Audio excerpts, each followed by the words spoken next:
I'm Sabrina Laine.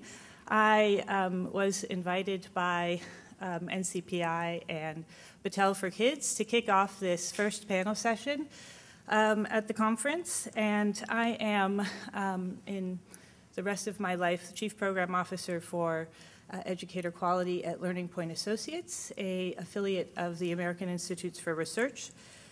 And many of you know me when I wear my other hat, which is the Director of the National Comprehensive Center for Teacher Quality, which is a partnership with ETS and Vanderbilt University. So there's many, many connections to folks in this room, and it's nice to be here.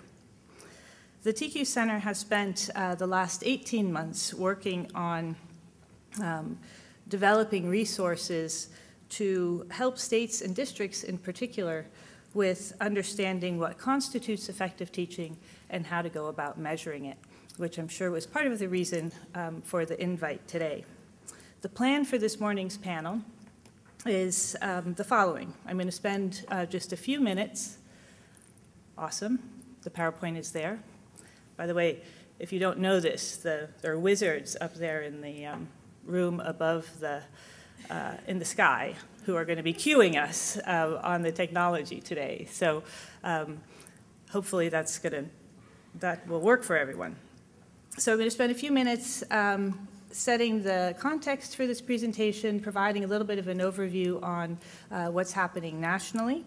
And then each panelist is going to provide some brief remarks, and we hope to have plenty of time to engage with all of you in some discussion and question and answers. And I think there are microphones set up in the aisles for you to use for questions.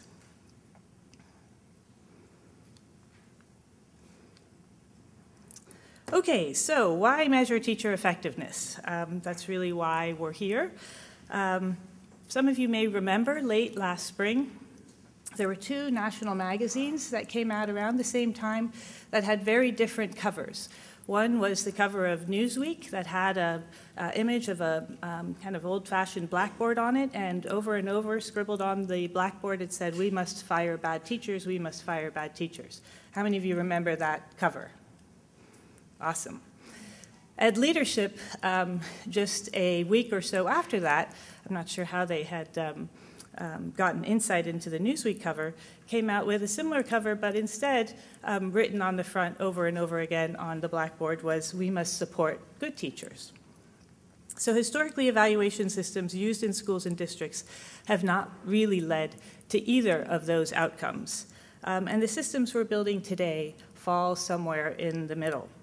The important takeaway that I'd like to leave with all of you is that evaluation systems should not be focused solely on accountability, but on providing the necessary supports to improve teaching and learning.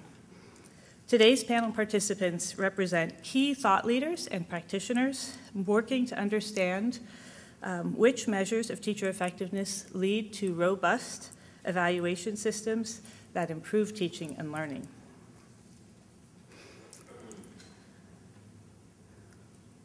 Oops, that would be the last slide. Sorry, a little hard to see them.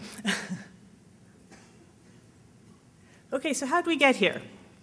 And why are we so focused on teacher evaluation? There's a very long answer to that, but I only have time for the short answer. And it began in early 2009 with the passage of the American Recovery and Reinvestment Act.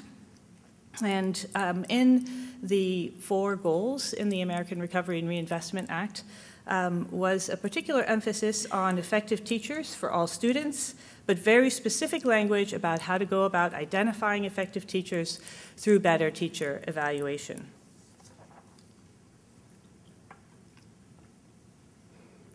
I'm going to skip this one. In fact, there's a lot of slides in here that we won't have time for, but I did bring copies of this presentation, and you'll be able to pick those up at the end if you're interested in the specific details. This was just to say that the Teacher Incentive Fund guidelines also provide a lot of background and a lot of additional emphasis for creating teacher evaluation systems. Also, following the introduction of the American Recovery and Reinvestment Act, the administration launched its blueprint for the reauthorization of the Elementary and Secondary Education Act. And in the blueprint, you saw many of the same themes that were included in ARRA, but expanded the focus on effectiveness of teachers to include principal effectiveness. Race to the top, of course, the details of which many of you are intimately familiar, included guidelines that had a tremendous impact on state policy. For example, improving teacher and principal effectiveness based on performance was worth 58 out of 138 points for that section.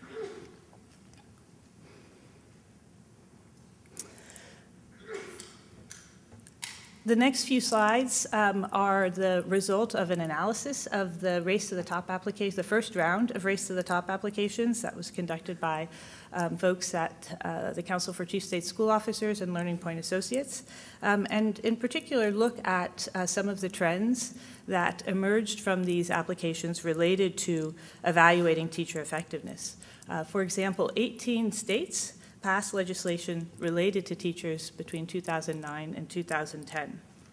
So the full analysis of that summary is on Learning Point's website as well as on the CCSSO website if you're interested. And again, the rest of the detail on the slides is available in the back of the room, or it will be. Okay, so I'm going to stop talking. I'm going to move ahead. I know those look interesting, right? Sorry to do that to you. And introduce you to our very distinguished panel this morning. We're going to kick off the panel this morning, and I think it's probably best if we do move up to the podium, just because I'm not sure the folks on this side of the room can see those of us sitting at the table. So we're going to start with Drew Gitomer, who's an ETS distinguished researcher and senior director of the Understanding Teacher Quality Center. After Drew, we're going to hear from Peter Davies from Class Measures. Peter was a former British school inspector and has worked in teacher quality and accountability for more than 10 years in the US, Europe, and the Middle East. Following Peter is the always engaging Tony Bagshaw, who currently leads Battelle for Kids work in the areas of strategic compensation and other human capital innovations. And last, but certainly not least, is Jason Kamras, Director of Human Capital Strategy for the District of Columbia Public Schools. Many of you know that he was the 2005 National Teacher of the Year, and you will soon see that he's one of the featured educators in the upcoming film Waiting for Superman. I got to preview it last week, Jason. Nice work. So with that, Drew, I'm going to invite you to come up and get us started. Okay, well, good morning, everybody. It's nice to be here. We're in a really very interesting time right now. This sense of urgency that has already been introduced is leading us to a bunch of social policy initiatives, which are really experiments at some level. And we're at a place where the social policy is really ahead of the research to support all of that work. And in fact, it's only when you develop those social policies that you can do some of the research that's necessary to test the kinds of theories of action that underlie these policies. I mean, what kinds of changes do we expect to see? Will we actually get the kinds of improvements that we hope to? And will the kinds of changes that Matt suggested could happen with good, strong evaluation policies, are those actually things that would happen under the kinds of policies that are being set forth? What I want to do today is talk a little bit about the work that we're doing at ETS with colleagues around the country. Oh, that screwed that up already. That didn't take long. Okay, are we? How's that? Okay, that's good. And so we have this domain called teaching effectiveness. And what I'd like to do in my few minutes here is give you a model for the way we're thinking about this and the research that we're doing, where we're really trying to understand a range of measures that might be considered in the evaluation of teaching effectiveness, and how these measures stand by themselves, but also their relative interplay between each other. So this broad domain of teaching effectiveness actually assumes a whole bunch of constructs underneath that. And those, there we go, okay. So, and the constructs that we specifically are exploring and that have been certainly discussed by colleagues in the field include teacher knowledge. What does a teacher need to know about content, about teaching? We're interested in the practices that teachers engage in. We're interested in the beliefs that they bring. And all of that is part and parcel of what we think may be contributing to teacher effectiveness. The second area on the other side has to do with what we see in terms of students. So we expect that an effective teacher actually will increase student achievement. We expect that students will engage in particular kinds of practices that will lead to effective kinds of outcomes. And we would hope that students would also develop certain beliefs and attitudes towards schooling, towards learning, towards themselves, that also would benefit their futures. Now, all of this occurs within a complex set of contexts. And these contextual factors are something that turns out to be quite important. And I'll try to tell a few stories just to give you a sense of this. But all of the work that we're doing right now, we consider ourselves looking at teaching quality, because we can look at the kind of teaching that's going on through an examination of all these constructs. But to actually make an assertion that it's about the teacher requires a certain inference that may not be actually as obvious as we would hope it to be. So, for example, we have curricula that actually affects the teaching that's going on. And you have schools where there are better or worse kinds of curricula that can really influence the kind of teaching that's going on. I was with friends in Nashville last night, and they were telling me a story of some friends of kids who were in high school, and they asked how the year was going, and the students were pretty happy because we don't have any work yet. We don't have our textbooks. And so not having those textbooks makes teaching a very difficult task. Whether it's appropriate to ascribe that kind of problem to the teacher is an open kind of question. We know that various policies, we know that in many classrooms there are at least 2 or more adults in the classroom. How we attribute the particular things that happen to students is not always immediately obvious. We know that and we're exploring the effect of students and, the groupings of students. How does that influence student learning? How does a principal and the leadership in a school and a district affect the kind of teaching that goes on? So when we look at all of this, it's really important that we also think about these contextual factors. And when we see poor teaching, we need to understand that what the relative contributions are. And our understanding of these contextual factors at this point is fairly limited. We make lots of assumptions. And this is not to sort of suggest that it's all context at all, but I am saying that we need to be more sophisticated in how we look at things and not just assume away these contextual factors. So once we have the context, these are the kinds of... what did I do here? There we go. Okay. The kinds of things we're looking at include content knowledge for teaching. So on this teacher knowledge domain, we look at 2 kinds of things. One is content knowledge for teaching. That includes the typical kinds of things that happen for, say, licensure tests. Tennessee uses Praxis, where essentially most of the tests are about content knowledge that you might learn in a first-year college about a subject area.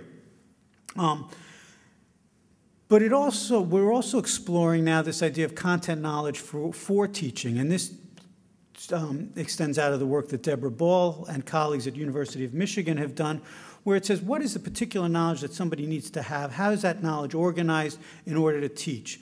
It grows out of the whole idea of pedagogical content knowledge of Lee Shulman, but the idea is, do we understand the kinds of problems that students are going to have with content?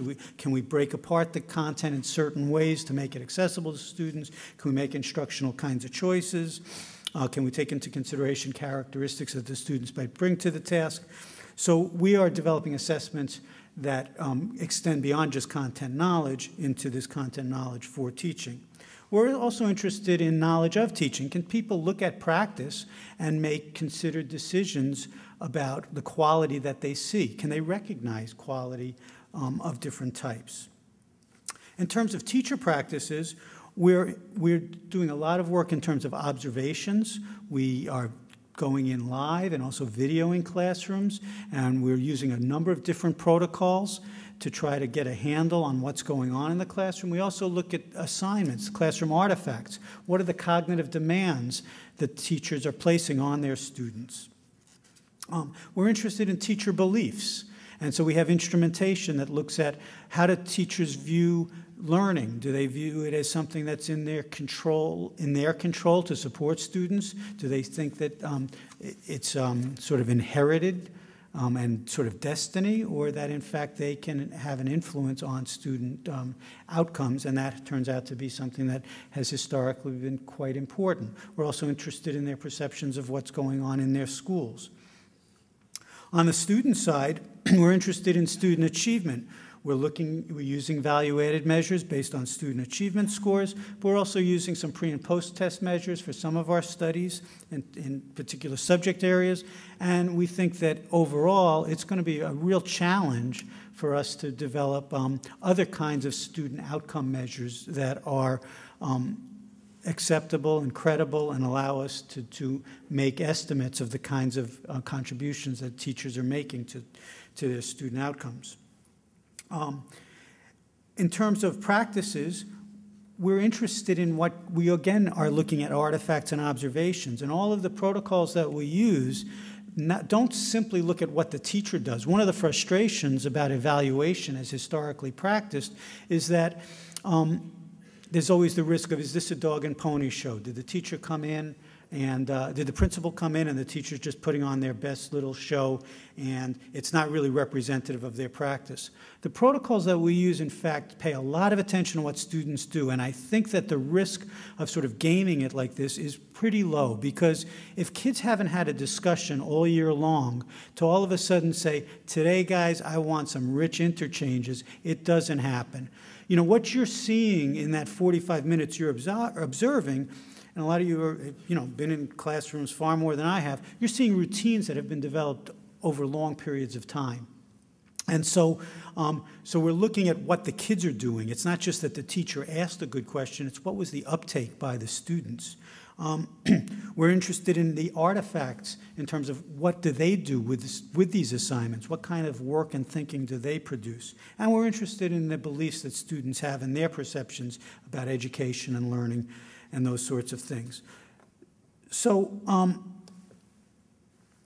one of the things that's, for us, that's very important, and this may seem obvious to many people, but measures really matter.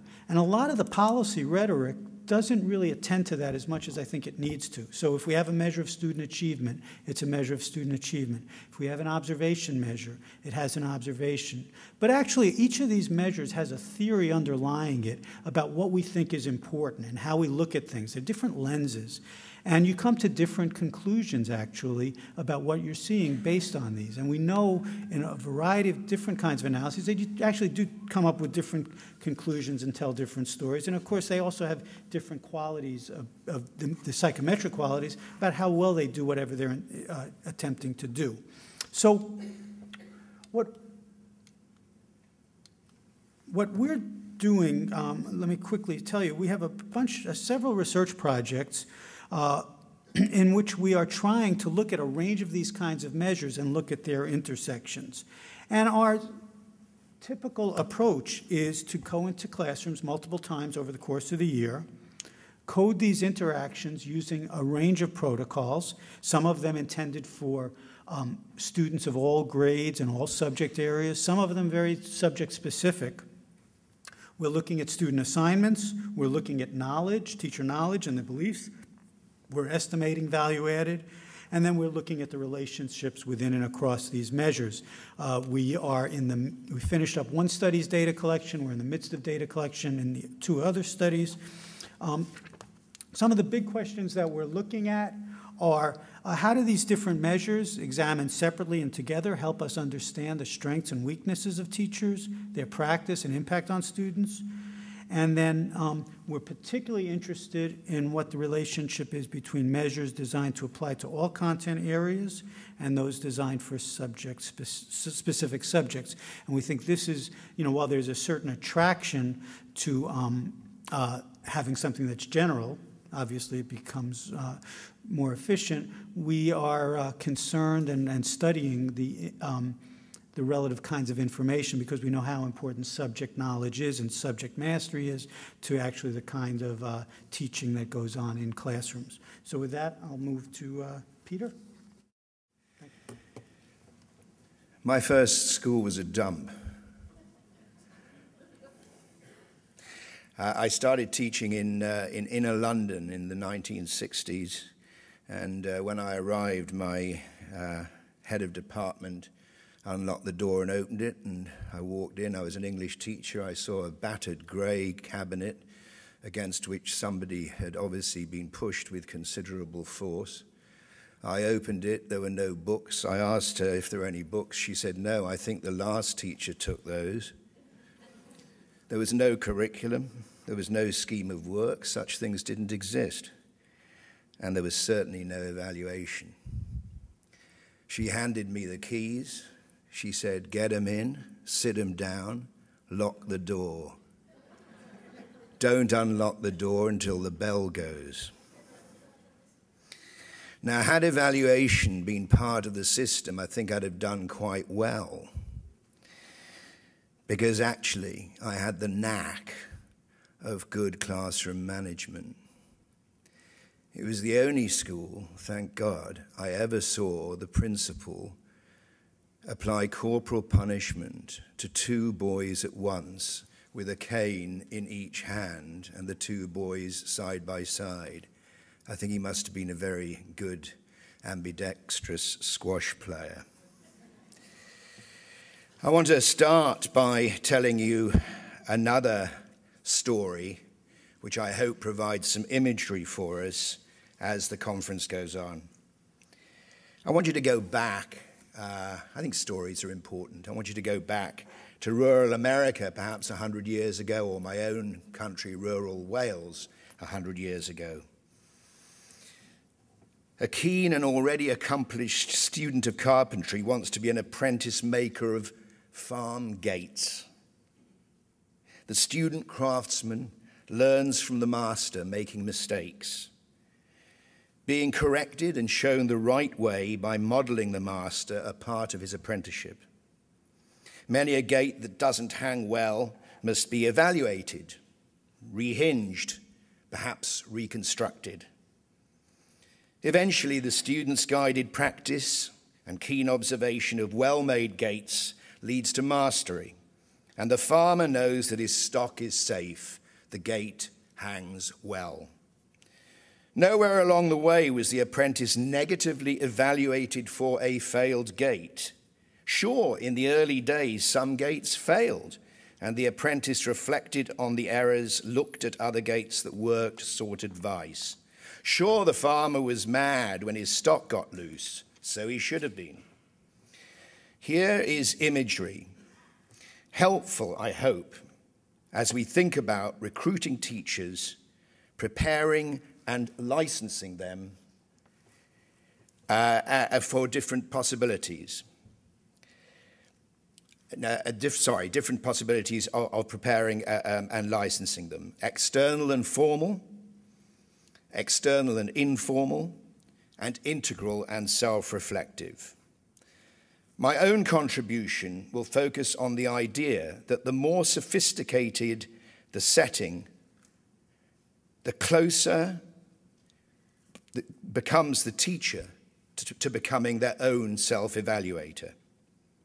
I want to focus on the importance of reflective practice as an important aspect of professional sophistication. From Donald Schoen's introduction of the concept of reflective practice back in 1987, its efficacy has gained momentum everywhere and in teacher programs in particular, but much more widely. Think of the reflective practice that informs critical moments of our life. The very best psychotherapists have the skill to trigger self-reflection by saying almost nothing. The conflicted decision maker draws up a list of pros and cons. At a basic level, models of reflection exist to provide guidance to help us look back over events that have happened and turn them into learning experiences. Dewey stressed the importance of reflection in his thesis on education, and I identified 3 characteristics or attitudes that I think are vital as we think about teacher evaluation: open-mindedness, responsibility, and wholeheartedness. And I've gone too far. Quite difficult, it's challenging. Dewey's characteristics and attitudes of reflective people are worth noting in our own reflections we think about teachers. Might it just be the case that our very best teachers do display these characteristics? And our worst teachers, by the way, we've taught ourselves that worst teacher is a professionally unacceptable term. More on this later. Are, by contrast, opinionated, laissez-faire, and perhaps on occasions even mean. This is contentious, but what is not contentious is that the practice of self-reflection needs to be learned. For most of us, it is not a given. What is wrong with worst teacher or mean teacher is that these judgments are usually externally applied. The teacher who can talk about his own worst blunder, worst lesson, sloppy preparation, or can reflect with a colleague on the moment where she just wasn't listening to her student, or gave way perhaps to a mean thought, is on a rapid trajectory to professional self-awareness and is a wonderful example to colleagues and students. What I'm seeking to create, if you will, borrowing from Maslow, is the self-actualized teacher.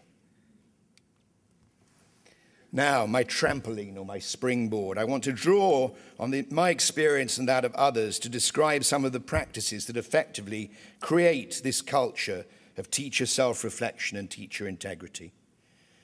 Firstly, I want to mention the importance of the portfolio or journal, some sort of instrument that structures a teacher's self-reflection. Class Measure's alternative licensure program requires the keeping of portfolios.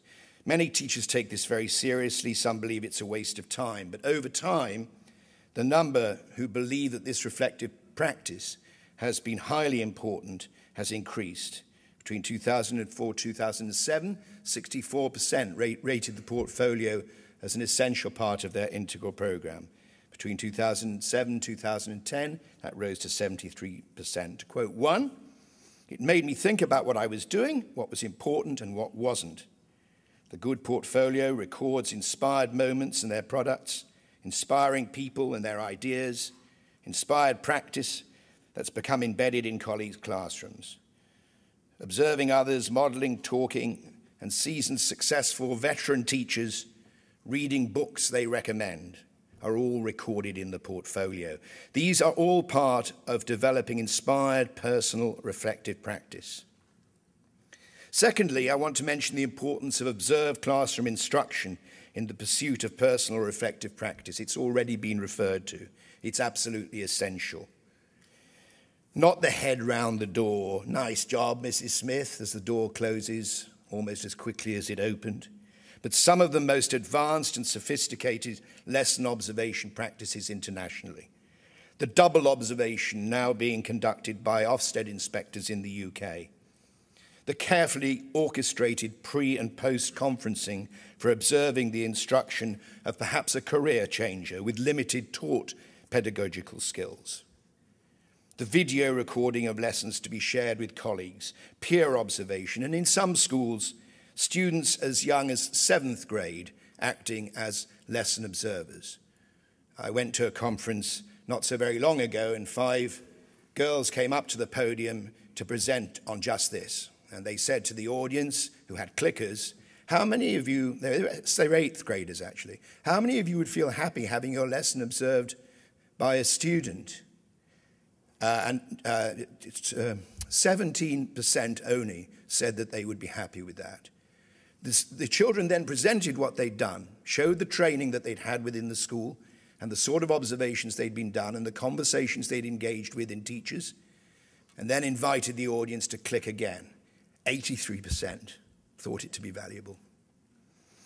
Alongside personal lesson observation must sit the inspiration the developing teacher gains from truly great practitioners as he or she observes others.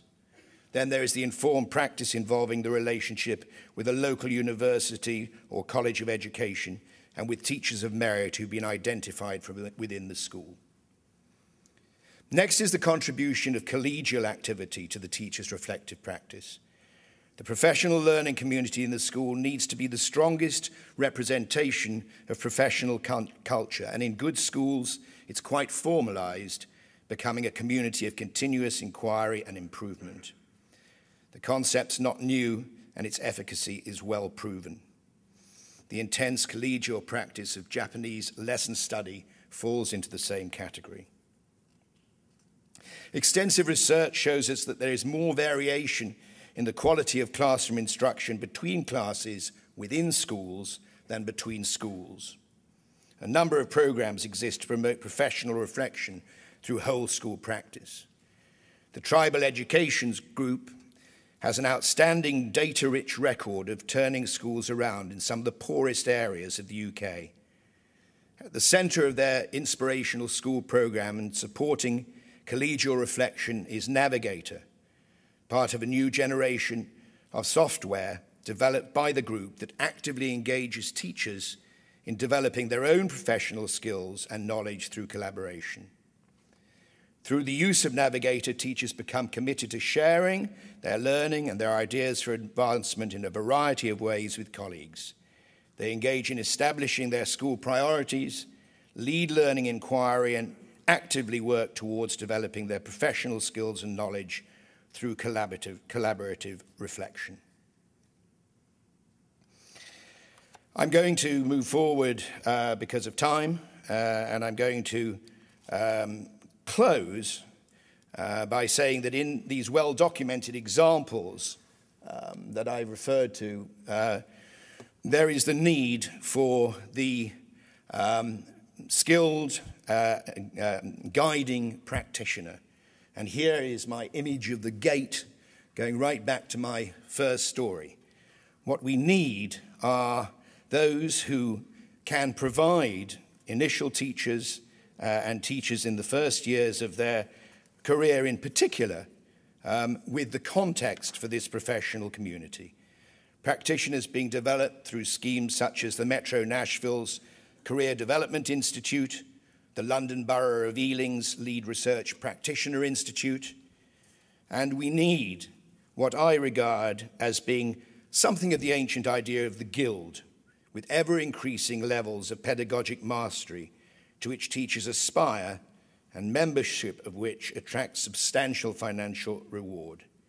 These will be levels of teaching excellence, apprentice, fellow, master, in a professional culture where outcomes will always be high stakes.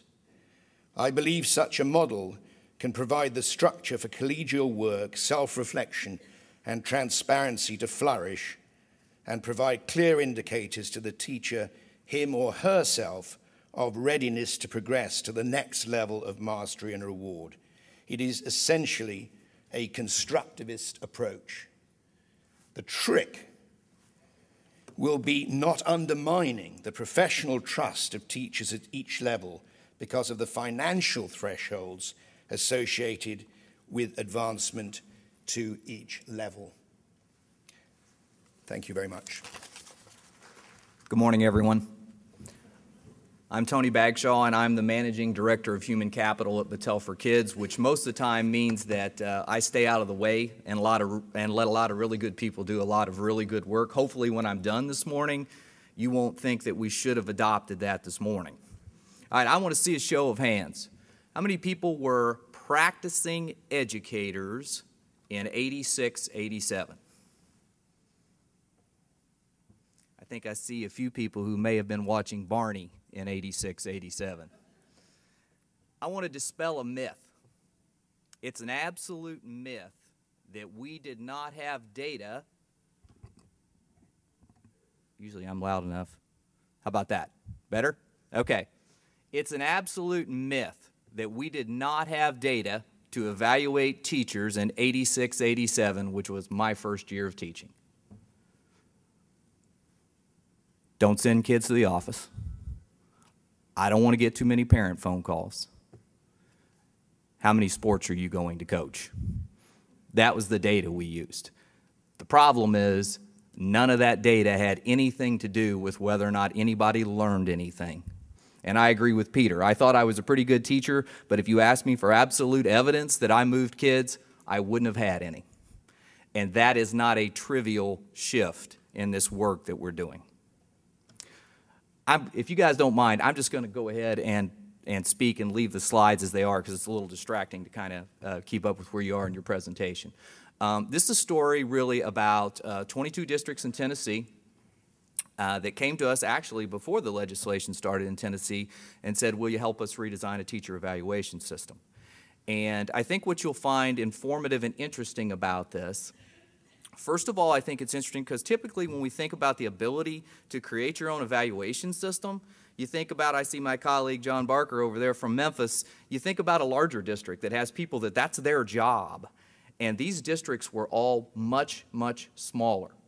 It was a group called the Association of Independent and Municipal School Districts, and 22 of those districts came together to create this teacher evaluation system. I think the other thing you might find of interest is the fact that the process actually worked. We started with a really small group, then went to a much larger group, and then came back to a smaller group to really refine the final product. And there were over 1,000 teachers, principals, and superintendents that had feedback into the creation of the model. Okay, when we started, in essence, this group of districts said, we want something we have created, and I think there's some power in that. They did not want something that was handed to them. Here's the first challenge. And I think when I talk to folks about teacher evaluation, this to me is the number one thing that I seem to encounter. We want a teacher evaluation instrument that is robust and simple. You know, I want you to give me something that, in essence, I can tell everything I need to know about a teacher. I can make high-stakes human capital decisions. I can do all of those things. But, oh, by the way, give it to me in a page, and I want to be able to do it in 15 minutes. Okay, folks, it doesn't exist.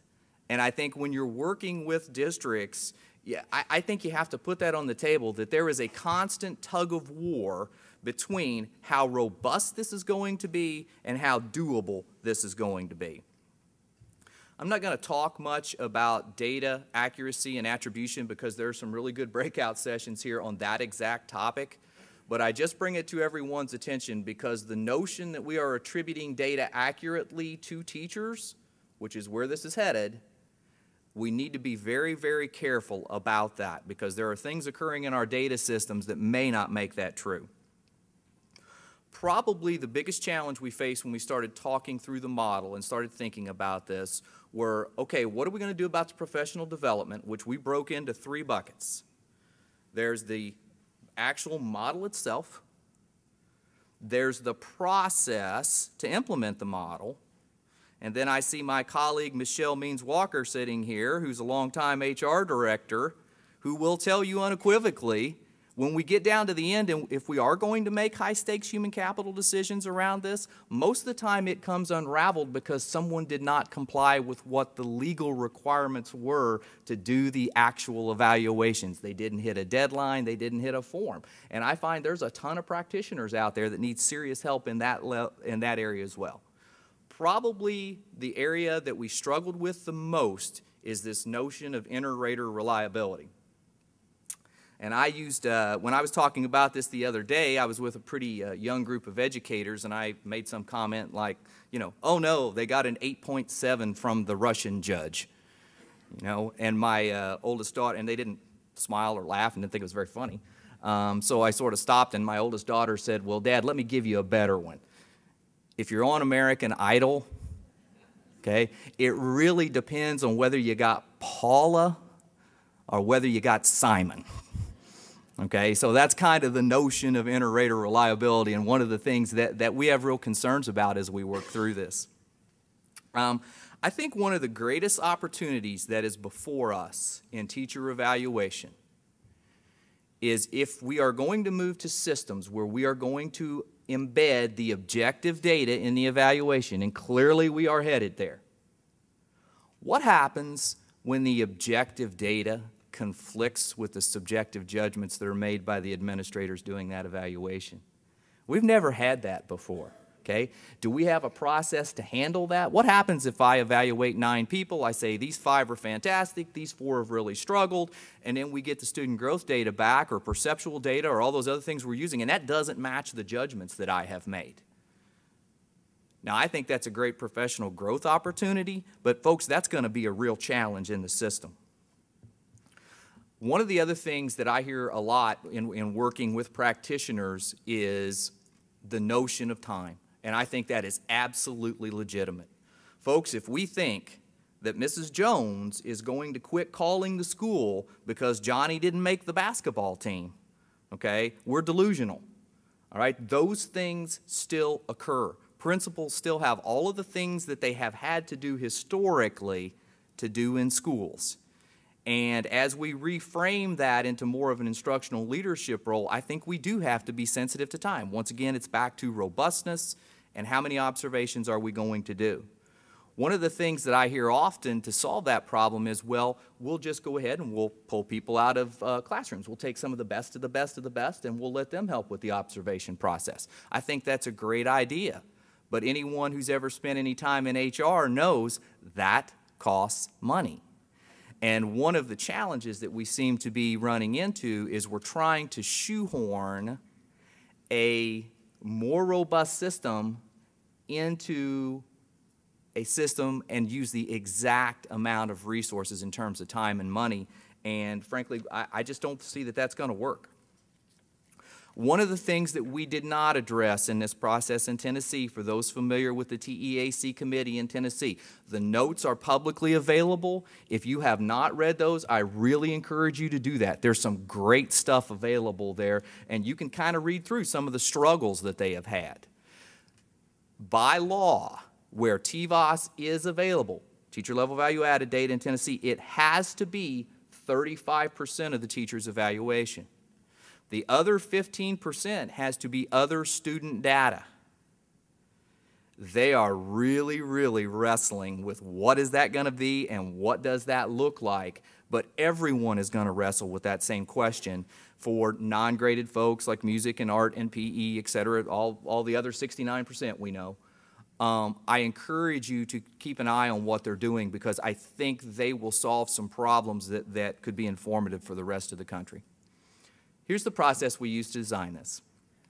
We started with some really key stakeholders, superintendents, folks from the Department of Education, Tennessee Association of School Superintendents, et cetera, brought those people to the table. This is the small group, and said, this is where we're headed. Does this make sense, and can you support this?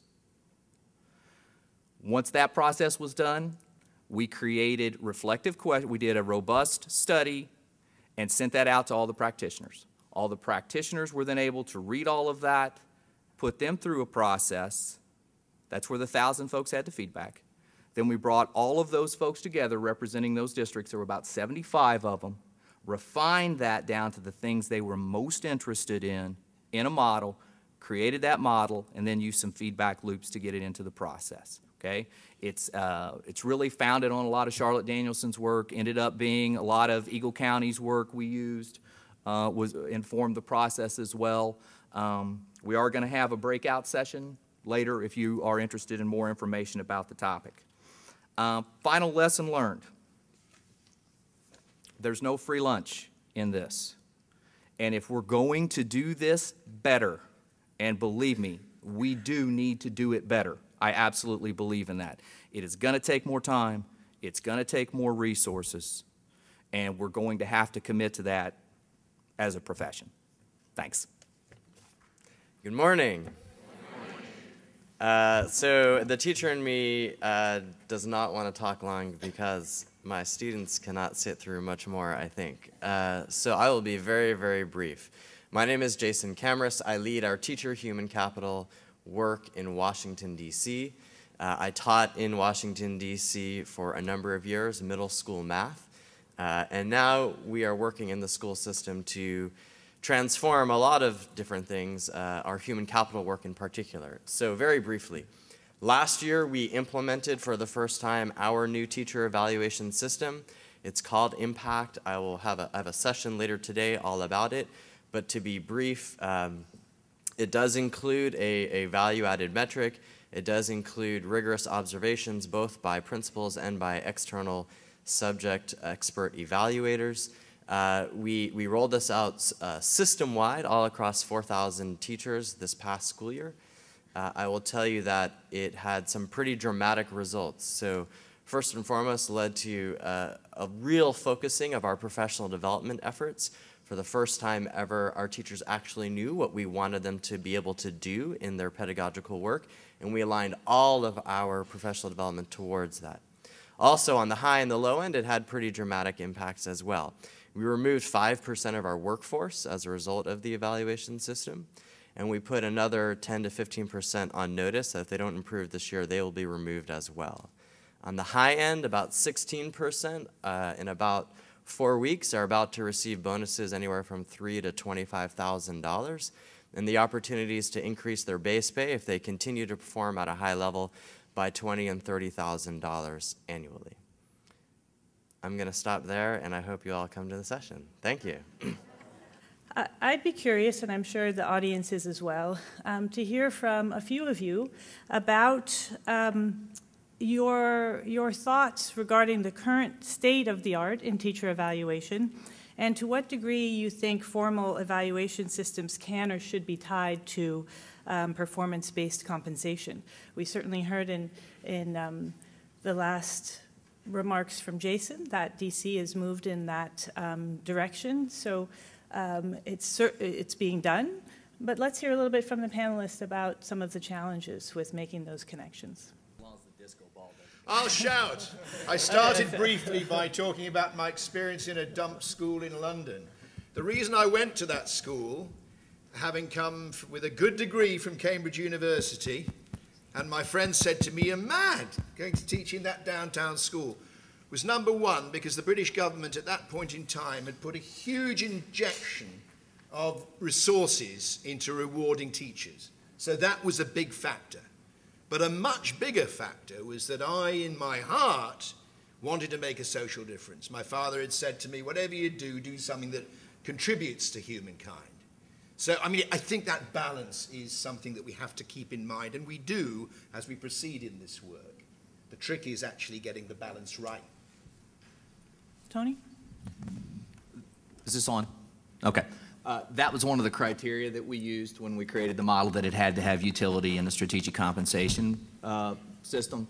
I found it striking. I think there is universal agreement that principals absolutely need to have say, and they are the right person to judge teacher quality in their building, so I don't see how that doesn't integrate with any sort of strategic comp system that you would be doing in a building.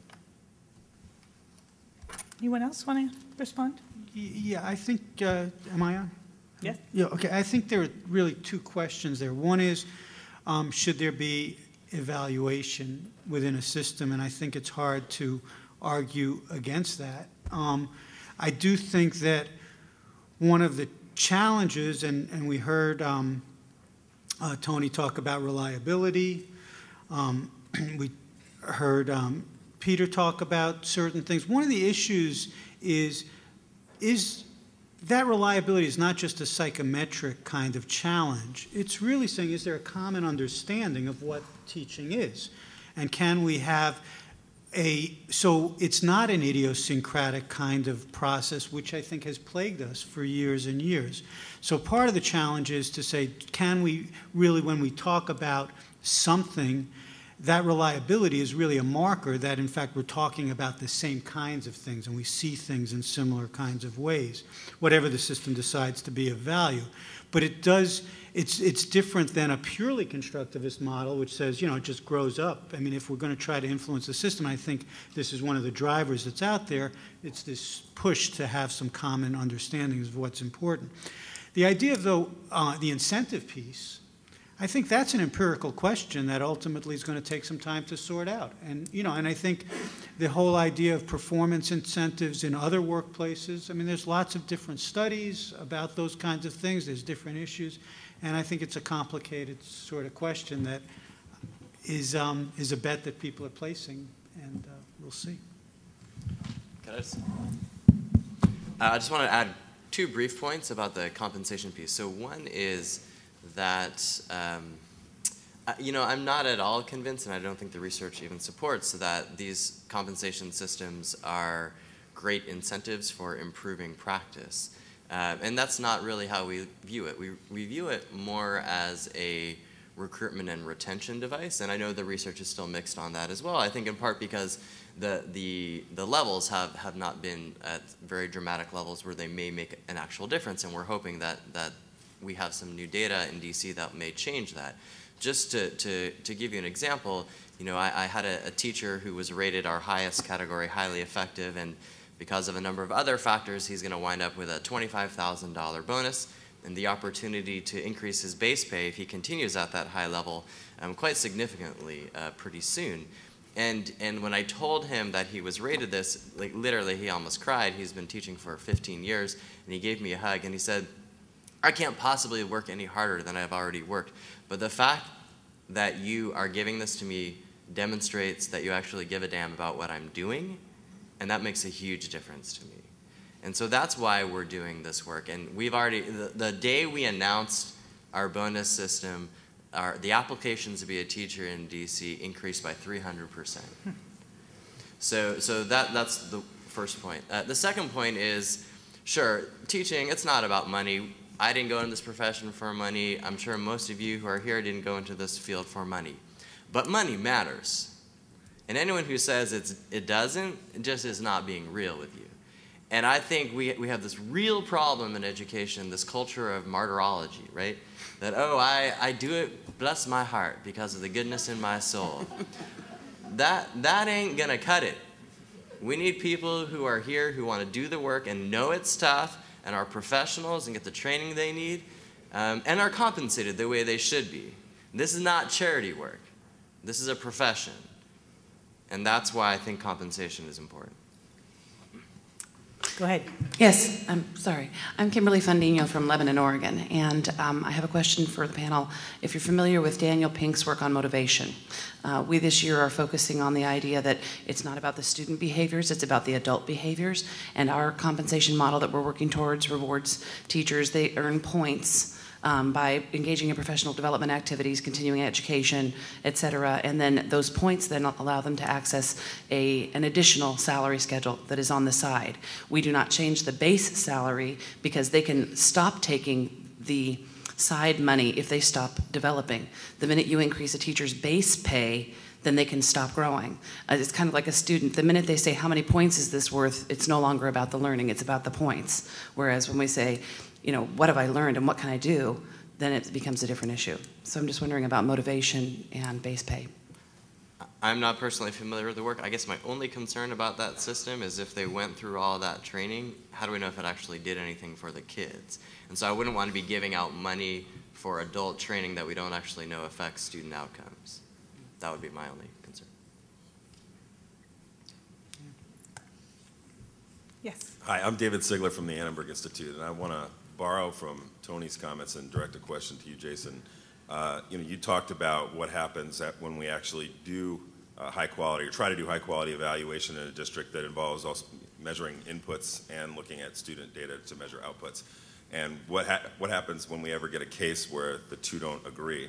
And I wondered, after the year that you had with Impact, did you have any of those kinds of situations, and what did you learn about the system overall from looking at that kind of Yeah. So we're still in the process of analyzing all of the data, but certainly we have cases where the two don't agree. And to be perfectly blunt, in the first iteration of the program, we said we're just going to average these two data points. And when they point in the same direction, either high or low, then we should have a high degree of confidence that this teacher is either very high performing or very low performing, and their final rating will reflect that. Where they point in opposite directions, you average them out and you wind up somewhere in the middle, which is where we actually think it's appropriate for them to be. What we're trying to figure out now is what is the more intentional process by which we do sort of the second round of investigation. And there's still ongoing conversations of, is there some sort of team that then goes in to really redo some of the observational work?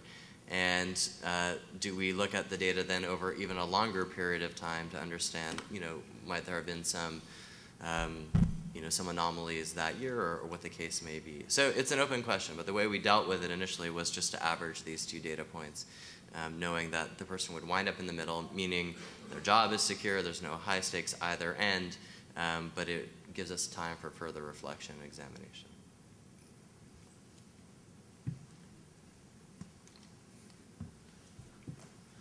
Good morning. Whoa, that's loud. Yeah. Okay, I'll step back. I have a question specifically for Tony, but anybody could chirp in. You mentioned that the principal was necessarily the most qualified individual to do teacher evaluations. Or why did I pronounce it like that? I don't know. Anyway, in Michigan, which is where I'm from, our state law now, it just changed. It will require annual evaluations, so there's a workload issue. But there really aren't any specific requirements for administration. In other words, there's nothing that says you have to have been a teacher or that you have to have any particular skill set. So my question is the principal always necessarily the best individual for evaluation? And how do we determine the difference between a principal and the educational leader? I think that's a great question. Actually, what I said was that based on all the folks we've interacted with, the principal is the most culturally accepted person to do the evaluations. And that's been pretty consistent. But if your point is that they are all over the place in terms of their ability to perform those observations, I think that is absolutely factual. And I go back to professional development, and I honestly think we've got a long way to go.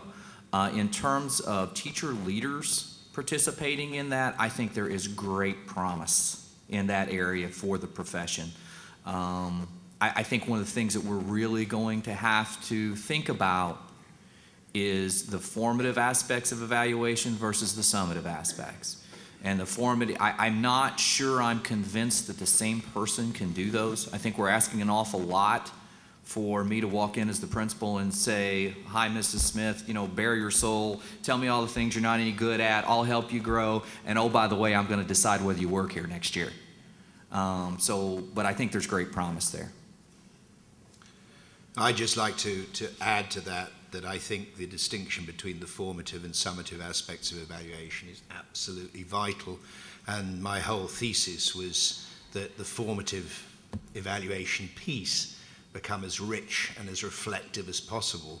And that nudges a whole institution towards the ideal position where the summative evaluation is, a passing of a way marker, because everybody knows, including the teacher, him or herself, exactly what level of mastery they're at. I just want to jump in here real quick. This is something that we've struggled with a lot in DC. Do we bifurcate the formative and the summative or not? And what struck me in my thinking about this is there are actually very few professions, as far as I know, where those two things are bifurcated.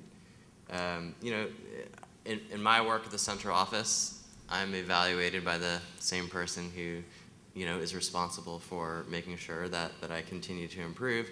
I may be wrong. I'm curious to know, but in a law firm or in a business. It seems to me that there's a sort of similar setup.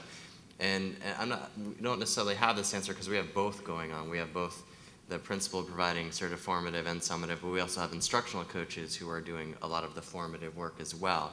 So it's something that we've been wrestling with, I'll just be honest about. I'm curious to hear from others throughout the day on that.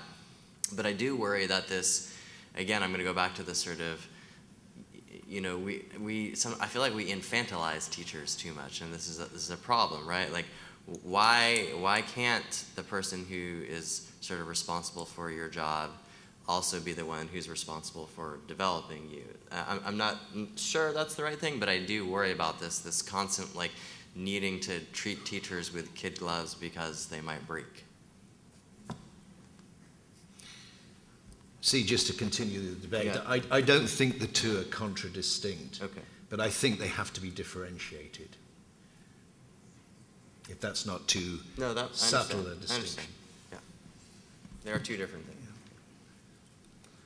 I was thinking very much of the hospital team, actually, as you were talking about other professions. Yay. Another question. Good morning. My name is Teresa Jones from Prince George's County Public Schools. The reason that I have a question here is something that you introduced, Drew, as a concept in your presentation. You mentioned the big question around the relationship between measures that apply to all versus specific content areas. I'd love to hear a little more perspective about that idea, not just as it relates to the measures, but in terms of how the evaluator is perceived. Because I think this question that comes out around using teacher leaders versus principals is also sometimes impacted by just the fact that the person may not have the same content area experience to draw from. So just interested to hear how you view those two things. Yeah, one of the challenges to doing evaluation is that you attend to the things that you know about. And so, you know, for the various measures that we're looking at, they all focus on something around content, understanding, questioning, those sorts of things. But if I'm a person, say, who doesn't have math background, and I go into a math lesson, I'm likely to pay attention to the fact that the class is well organized, that the kids seem busy, that they seem engaged in stuff, and the math itself could be pretty poor. And so one of the things that we're looking at is not only the difference between protocols, so would you come to different conclusions in the same lesson, but also who's making the judgment. So we deliberately, when we use the general protocols, we're looking at math and language arts, we have raters, these observers, who are former teachers, who have either math or English language arts backgrounds. And we're really interested in what they see, particularly on these instructional kinds of domains. Not so much, you know, if we're looking at behavior and classroom management, we don't expect to see a whole lot of difference. But when we look at sort of the content and the instruction, we think it's going to be sort of important. And what these subject-specific protocols do is they really unpack what it, you know, so instead of saying there's rich content, they sort of say, what does it mean to be rich content in language art? And the question is, does that then suggest different kinds of procedures that you'd actually have in the system that you wouldn't have just a general person? And then to the general comments that were just going on here, I would love to see teachers intimately involved in the evaluation for the same reasons Jason talked about. If we're going to have a professionalization, we need to do that. But what we need to do too is have it sort of credible and inspectable, those judgments, and not simply, I'm a professional, so I said it and that's it. And so if we can move to that, I think we can have a much more mature kind of process than we have in place right now. And that would mean that having people who know the subject, evaluating people that, you know, are teaching that subject. Oh, let's go to the lady first. Okay. Is that okay?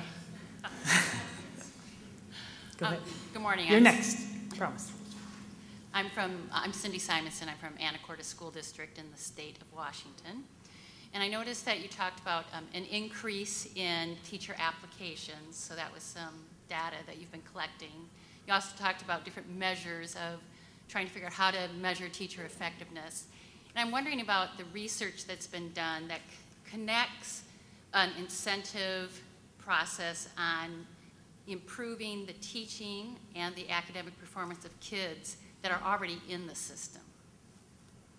So you take a middle teacher The by connection some measure, between and then find out that because you've instituted this program, that they have actually improved in their teaching, and the students' academics performance has also improved. So the data collected around that and the research. Are you talking explicitly about the compensation piece, the data connecting that, or just a comprehensive evaluation system? Well, I think they're connected because your comprehensive evaluation piece is connected to the compensation, was my thought. The only point I was trying to make earlier is I actually don't think the compensation piece is really the key driver of changing practice.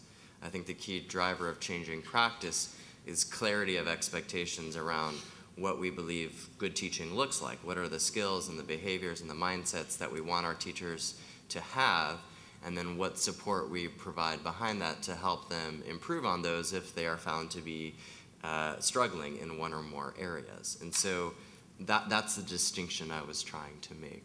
Does that make sense?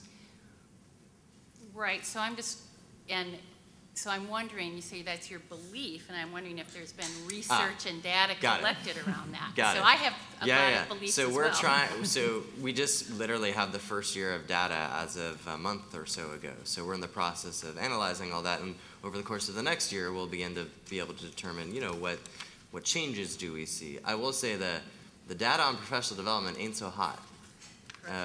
That it's, and that may be in large part due to the fact that most PD is really, really bad. And so, we're hoping, though, that through the process that our folks go through, that they do see demonstrable improvement in their student achievement. But if you all hold a conference again next year, I'll have more information for you on that. But I defer to the researchers, though, on the rest of that. I think it's an open question, and so we've got experiments going on now, and we'll see how things play out. I do think it's really interesting that you do have increased applications, so that's important. Yeah, and I'd say our host, the National Center on Performance Incentives, is working on that exact question. So they are in the process of actually, I think, wrapping up some experiments where there'll be some data fairly soon on the extent to which incentives impact different types of instruction in ways that lead to improved student achievement. So there's a lot of work being done. There's also a lot of experimentation through the federally funded Teacher Incentive Fund grants, lots of evaluations of those initiatives as well. So I'd say a year from now, we can hear back from Jason again, but we'll also have a much richer research base to work from. Thank you. And talk from. And also recall that teacher evaluation is a much bigger piece of TIP in round 2. So I think it's down the road, but 5 years down the road, we'll certainly have a lot of data around that issue. Thanks for your patience. You bet. I'm Ted Kelly. I'm from Provo, Utah. I'm special ed director, been special ed for 34 years. During the conference, I hope to get some clear kind of insights.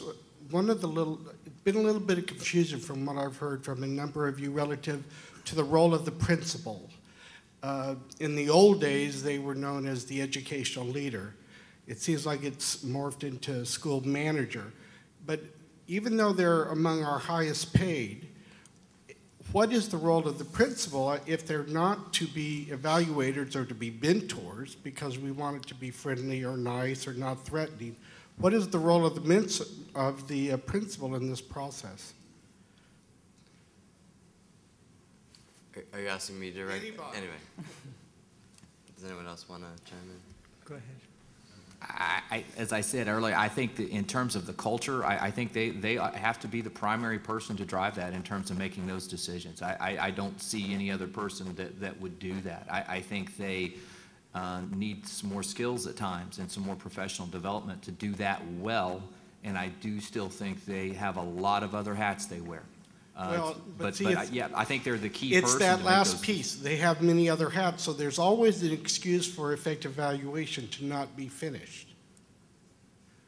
I think if we're going to do this well, and as an educational culture, we're serious about evaluation having teeth and helping people get better, then I think we have to commit to that. And I think some of those other things are going to have to be pushed to the side. And I do think people gravitate at times to the things they like to do. And yes, I'm very aware as an old HR director that a lot of times they don't get done. We can't live in that world anymore with what we know about the impact of teachers on student learning. We just can't. I'd just say that coming from a different culture 10 years ago, I found it curious that principals were often called building administrators.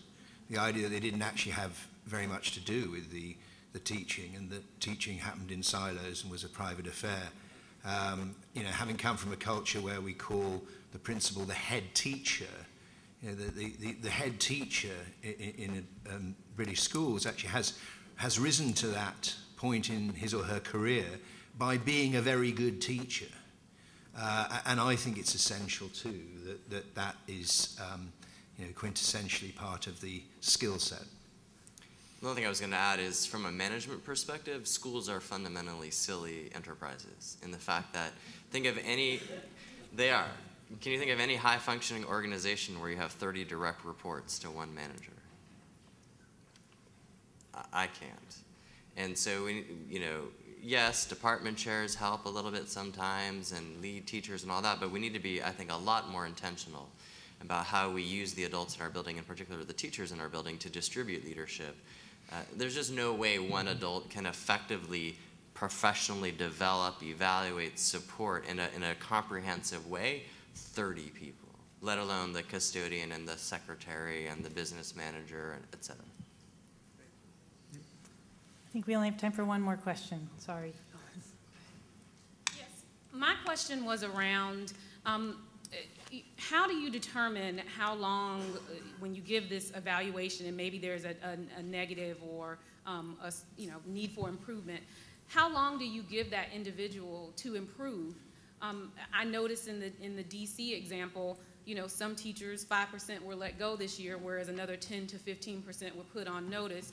Why was that distinction made? And what is the view on, for most of us, this is going to be a new evaluation that we're going to be piloting, and so I'm torn a little bit that if we don't really know about, whether or not our evaluation methods are the right ones or the best ones, how can we go forward in that first year before we have any data and say that we are going to let people go or make very high stakes, human capital decisions based on that? So I just wanted the panel's feedback on how are they making those distinctions in terms of time for improvement, and when do you actually go ahead and make the decision? So I know that we're in the minority on this one, and that the sort of, common sense approach is to take a number of years and test everything out, and I understand that, and the sort of policy wonky guy in me would love to take 10 years to kind of work out all the kinks. I will say this. One thing I would ask everybody to keep in mind is there is no best evaluation system. There certainly is no perfect evaluation system. It is all about very difficult trade-offs. You heard about one before, which is sort of simplicity and brevity on the one hand and complexity and robustness on the other. I could, list 5, 6 questions where we really struggled with that particular trade-off in particular. As for those folks, I'll tell you, those 5%, we had a lot of data on them, that they were very low-performing teachers. I have a 1-year-old son, Ezra. I would not let my son in those teachers' classes for 5 minutes, let alone 5 months, let alone 1 entire year. And I know that's a harsh thing to say, but it's the truth. And I don't think we should put other people's children in those classrooms for more time as we're trying to figure out what is the exact right system. Bear in mind, we need to be judicious, we need to be fair. These are people's lives, their jobs. Certainly, I appreciate that deeply. But we also have to remember why we're doing this. If kids are losing their futures every single day, then we need to be clear about what we're doing.